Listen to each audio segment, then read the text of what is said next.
कक्षा 7वीं विषय हिंदी अध्याय 9 चिड़िया की बच्ची का कार्य पुस्तिका का कार्य करेंगे। आशा है आपको ये वीडियो पसंद आएगा। प्यारे विद्यार्थियों, मेरे चैनल नवजल एजुकेशन शिलारपुर को सब्सक्राइब करें, वीडियो को लाइक करें, शेयर करें, कमेंट करें।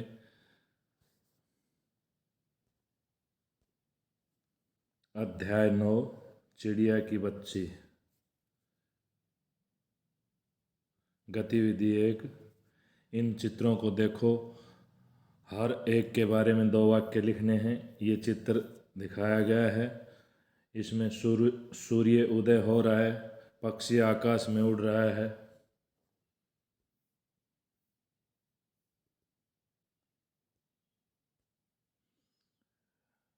दूसरे चित्र में पानी बह रहा है, पक्षी कलरव कर रहे हैं या पक्षी चहचहा रहे हैं। तीसरे चित्र में देखिए, चारों ओर हरियाली है, तितली फूलों पर मंडरा रही है।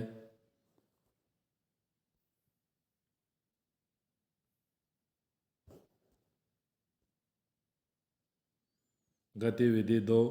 तुम्हें कौन सा जानवर या चिड़िया सबसे सुंदर लगती है, उसकी सुंदरता के बारे में 4 बातें लिखो। मुझे गौरैया सबसे अच्छी लगती है। उसके पंखों का रंग भूरा है, उसकी आवाज़ मधुर है, उसकी आवाज़ सुनकर सुकून मिलता है। यह सर्वाहारी पक्षी है। गौरैया 38 किलोमीटर प्रति घंटा की रफ्तार से उड़ सकती है और यह आकार में छोटी होती है। आकार में छोटी होती है।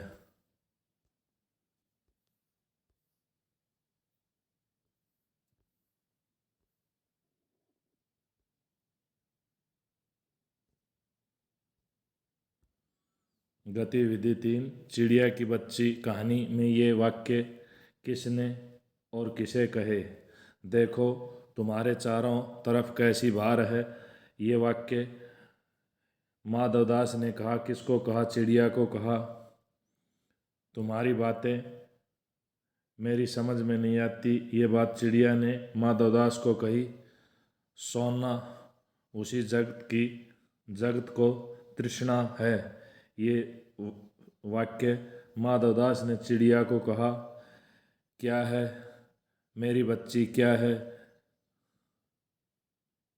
चिड़िया ने अपनी बच्ची को कहे ये शब्द।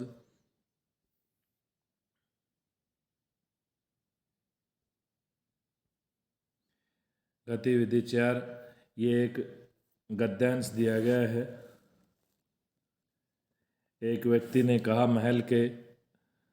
महल में प्रतिदिन हजारों रुपए इन सुगंधित वस्त्रों, मनोरंजन और महल की सजावट में खर्च होते हैं। यदि इन रुपयों में थोड़ा सा धन जरूरतमंदों को मिल जाए तो उन दुखियों की जान बच जाएगी।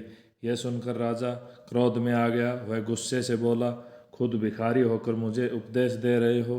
मेरा रुपया है, मैं चाहे उबाल कर खाऊं, चाहे तल कर, मेरी मर्जी। अगर तुम इसी तरह बकवास करोगे तो मुश्किल में पड़ जाओगे। इसलिए इस वक्त चुपचाप यहाँ से खिसक जाओ।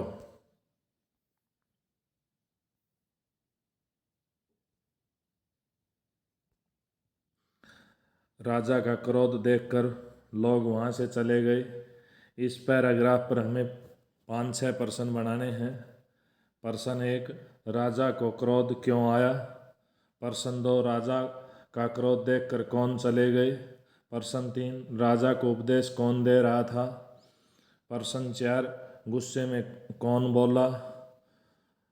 प्रश्न 5, राजा अपने रुपया किस में खर्च करता था? ये 5 प्रश्न बने हैं।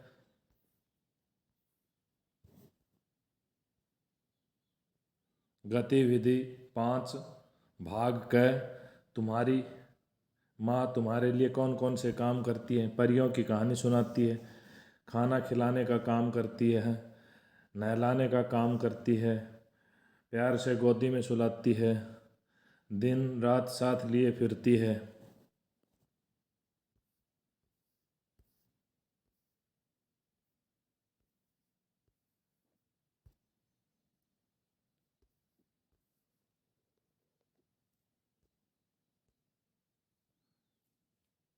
गतिविधि 5 का भाग है। तुम अपनी माँ के कौन कौन से कामों में मदद करते हो या करना चाहोगे? मैं अपनी माँ के साथ सब्जी बनाने में मदद करता हूँ। मैं अपनी माँ के साथ कपड़े धोने में मदद करता हूँ। मैं अपनी माँ के साथ खेती बाड़ी के कामों में मदद करता हूँ। गतिविधि 5 का भाग गए। अपनी माँ के बारे में 2 ऐसी बातें बताओ जो तुम्हें पसंद हो।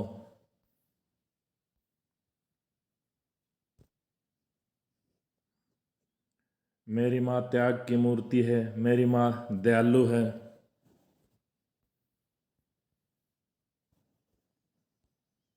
गतिविधि 6 भाग क। सेठ ने चिड़िया को सोने के घर और मोतियों की झालर का लालच दिया तो उसके जवाब में चिड़िया ने अपने माँ के घर को कैसा बताया? सेठ ने चिड़िया को सोने के घर और मोतियों के झालर का लालच दिया तो उसके जवाब में चिड़िया ने अपनी माँ के घर को सुनहरी धूप वाला बताया।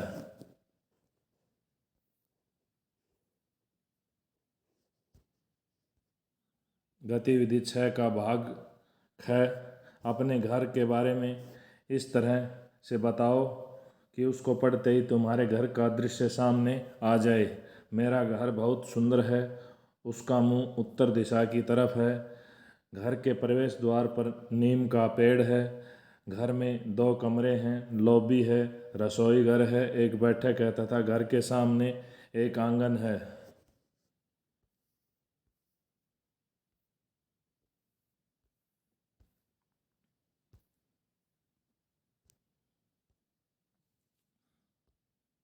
गतिविधि 7 कहानी के अंत में अगर सेठ का नौकर छोटी चिड़िया को पकड़ने में कामयाब हो जाता तो सोचो चिड़िया के आगे का जीवन किस प्रकार बीतता। कहानी के अंत में अगर सेठ का नौकर चिड़िया को पकड़ने में कामयाब हो जाता तो चिड़िया का जीवन गुलामी में बीतता या दास्ता में बीतता। सारी सुख सुविधाएं होने पर भी उसका जीवन कष्टदायी होता क्योंकि पक्षियों को आज़ादी प्रिय होती है या स्वतंत्रता प्रिय होती है।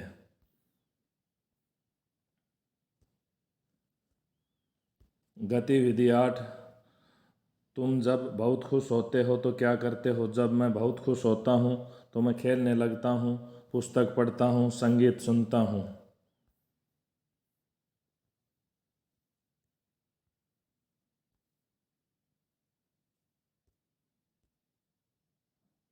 गतिविधि 9 एक चिड़िया के बच्चे 4। ये देखो, ये चिड़िया के 4 बच्चे हैं।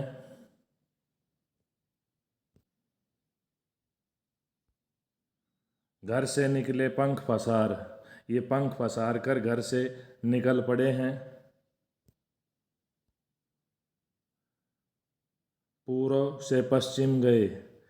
ये जो चिड़िया के बच्चे हैं पूर्व से पश्चिम की तरफ गए और उत्तर से दक्षिण की तरफ गए। घूम घाम जग सारा आए। ये उत्तर दक्षिण पूर्व पश्चिम और सारी दुनिया में घूमकर वापस आ गए और अपनी आकर माँ को वचन सुनाए। तब अपनी माँ को आकर वचन सुनाते हैं कि हे माँ, देख लिया हमने जग सारा, कि हे माँ हमने सारा जग देख लिया है और जो अपना जो ये घर है इस घर से अच्छा कुछ भी नहीं है। इस कविता में ऐसा चित्र बनाओ जिससे कविता की सारी बातें स्पष्ट हो जाएं। मैंने ये चित्र बनाया है, इससे कविता की सारी बातें स्पष्ट हो गई हैं।